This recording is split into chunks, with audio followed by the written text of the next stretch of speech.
আপনি কি বিশ্বাস করবেন, এই দৃশ্যটা ঢাকার মধ্যেই। চারদিকে সবুজের ঘেরা আমবাগান, গাছে গাছে ঝুলছে অসংখ্য আম। ঠিক পাশ দিয়ে বয়ে যাচ্ছে তুরাগ নদী।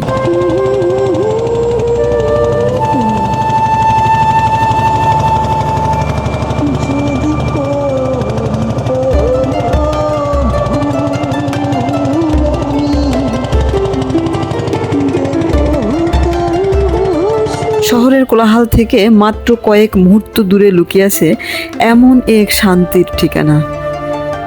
আজ চলুন আপনাদের নিয়ে যাই ঢাকার এক অজানা সৌন্দর্যের সন্ধানে। ঢাকা মানে যানজট, ব্যস্ততা আর কংক্রিটের জঞ্জাল, এমনটাই আমরা জানি। কিন্তু এই ব্যস্ত শহরের কাছেই রয়েছে প্রকৃতির এক অপূর্ব উপহার। এখানে সারি সারি আম গাছ, বাতাসে দুলছে সবুজ পাতা, আর চারদিকে পাখির ডাক। মনে হবে যেন গ্রামের কোনো এক শান্ত পরিবেশে চলে এসেছি। গ্রীষ্মকাল এলে এই বাগান যেন নতুন প্রাণ ফিরে পায়। প্রতিটি গাছে ঝুলে থাকে অসংখ্য আম। কিছু আম এখনো কাঁচা, কিছু ধীরে ধীরে পেকে উঠেছে। হালকা বাতাসে আমের পাতার মৃদু শব্দ পুরো পরিবেশকে আরো জীবন্ত করে তোলে। এখানে দাঁড়িয়ে থাকলে শহরের ব্যস্ততার কথা একেবারেই ভুলে যাওয়া যায়। আমবাগানের পাশ দিয়েই বয়ে চলছে তুরাগ নদী।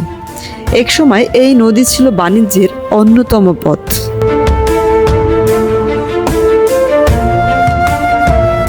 আজও নদীর শান্ত জল আর ঠান্ডা বাতাস এই এলাকার সৌন্দর্য বহুগুণ বাড়িয়ে দিয়েছে।